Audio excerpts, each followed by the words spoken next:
যারা বলে মোবাইল হারাম, টিভি হারাম, পৃথিবী চ্যাপ্টা, কোরআনে কি লেখা আছে মসজিদ থেকে মাইকে ঘোষণা করে ভিড়টা একাট্টা করা যাবে না?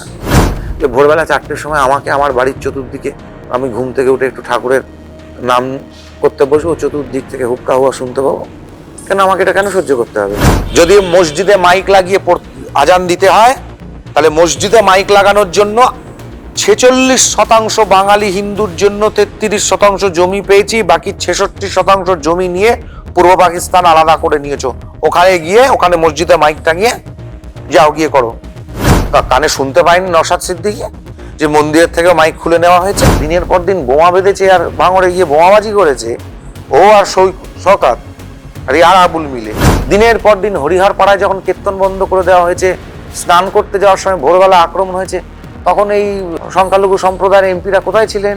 1400 বছর আগে মাইক ছিল? যারা বলে মোবাইল হারাম, টিভি হারাম, পৃথিবী চ্যাপ্টা, কোরআনে কি লেখা আছে যে মাইক বাজিয়ে আজান দিতে হবে? সবার কাছে তো মোবাইল আছে, মোবাইলে অ্যালার্ম ঠিক করে রাখতে পারে না যে 5 ওয়াক্তের নামাজটা কখন হবে? সে সময়টা সারাদিনের অ্যালার্ম ঠিক করে রাখলেই তো হয়ে যায়। সমস্যাটা কোথায়? সমস্যাটা হচ্ছে মসজিদ থেকে মাইকে ঘোষণা করে ভিড়টা একাট্টা করা যাবে না। রালিভ গালিভ সালিভ এগুলো বলা যাবে না, নিধান দেওয়া যাবে না। আপনি যে জায়গাটা দাঁড়িয়ে আছে এটা আপাদমস্তক একটা হিন্দু অধ্যুষিত জায়গা। 4টে-5টা বেশি আপনি হয়তো গোটা এই চত্বরে কোথাও পাবেন না। এই আমাদের সকালবেলা ভোরবেলা 4টের সময় আসবেন তো, ওই লেক মসজিদ বানিয়ে দিয়েছে। লেক ক্লাব ছিল এটা, লেক ক্লাব আর ক্যালকাটা ক্লাব। 1858 সালে প্রতিষ্ঠিত হওয়া Calcutta club, Bengal club, Calcutta rowing club, lake rowing club, এইসব যে ক্লাবগুলো আছে এর মধ্যে সিআরসি হচ্ছে, ক্যালকাটা রোয়িং ক্লাব হচ্ছে 1858 সালে প্রতিষ্ঠিত হওয়া। ওইখানে ইংরেজদের হয়ে যেসব বাবুর্চিরা রান্না করতো তারা মুসলমান হতো। সেই মুসলমানদের প্রেয়ার করার জন্য আইল্যান্ডের ওই যে দ্বীপটা ছিল, ওই দ্বীপটার ওপরে একটা টিনের ছাউনি দেওয়া, আগে টালির চাল ছিল, টিনের ছাউনি দেওয়া একটা জায়গা ছিল।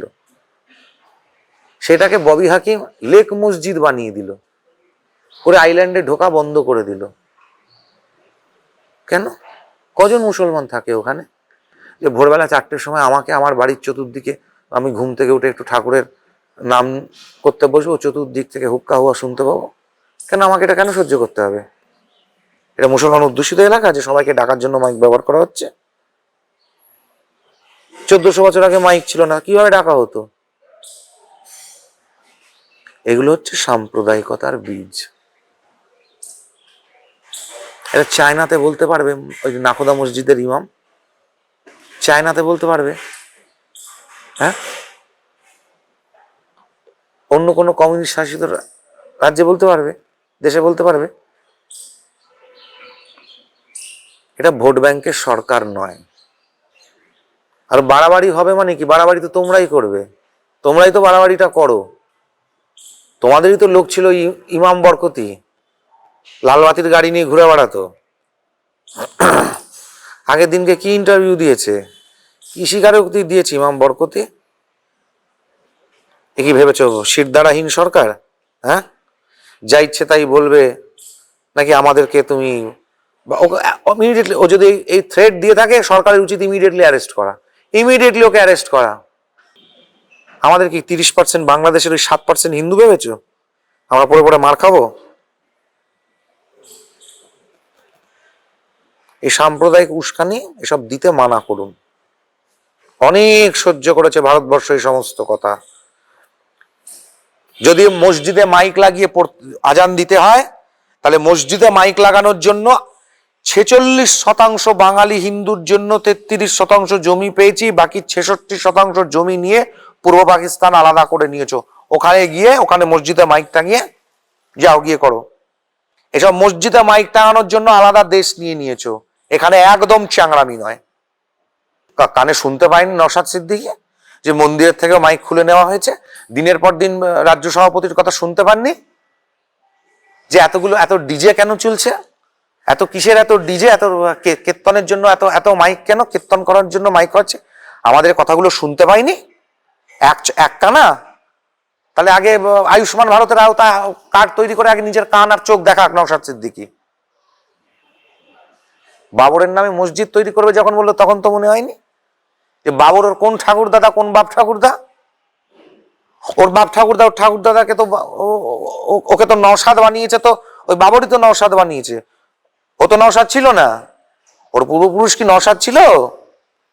তাহলে বাবরের নামে মসজিদ কেন? সেগুলো নিয়ে কথা বলুক আগে। যারা দিনের পর দিন বোমা বেঁধেছে আর ভাঙড়ে গিয়ে বোমাবাজি করেছে, ও আর শওকত আর আবুল মিলে, তিনটেই তো এপিটোপিট মুদ্রার। তারা আবার বড় বড় লেকচার বাজি, এরা পতাকা লাগাতে দেয়নি আমাদের কোনোদিন। বদমাইশি এগুলো হচ্ছে বদমাইশি বুদ্ধি, সব সময় বদমাইশি বুদ্ধি কাজ করে। এগুলো হচ্ছে সেই সব বদমাইশি বুদ্ধি, সব কিরকির কিরকির কিরকির কির মাথা চুলকায় বা অন্য কোথাও চুলকায়, ওই চুলকানির রোগ এগুলো, এর বাইরে আর কিছু নয়। শামশেরগঞ্জের ঘটনার সময় চিঠি দিয়েছিল, গঙ্গা পেরিয়ে হিন্দুদেরকে যখন থাকতে হলো, মালদায় চলে যেতে হলো, তখন চিঠি দিয়েছিল স্বরাষ্ট্রমন্ত্রীকে।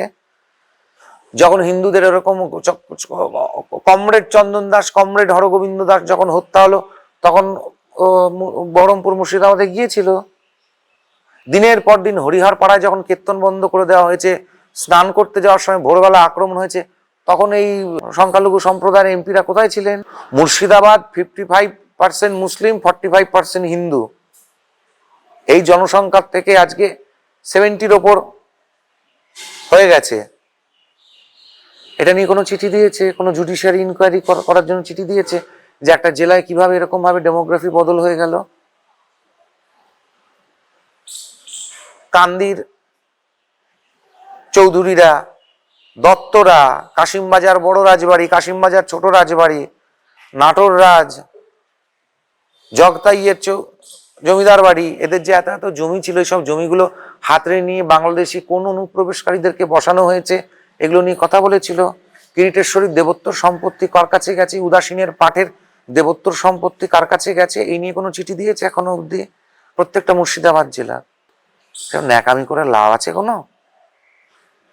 সাম্প্রদায়িক সুরসুরি দিয়ে লাভ নেই কোনো। পরিষ্কার কথা, আমরা তো অনেক দিন ধরে বলছি এটা, যে নবাবী বাংলা তৈরি করার চেষ্টা চলছে। এটা বহুদিনের পুরনো। ব্রিটিশরা পূর্ব ভারতে, উত্তর পূর্ব ভারতে হিন্দু সাধু সন্ন্যাসীদের প্রবেশ নিষিদ্ধ করে দিয়েছিল 1858 সালে আইন করে। জওহরলাল নেহরু প্রধানমন্ত্রী হওয়ার পরে সেই আইন তোলেনি, তুলেছে মোদি।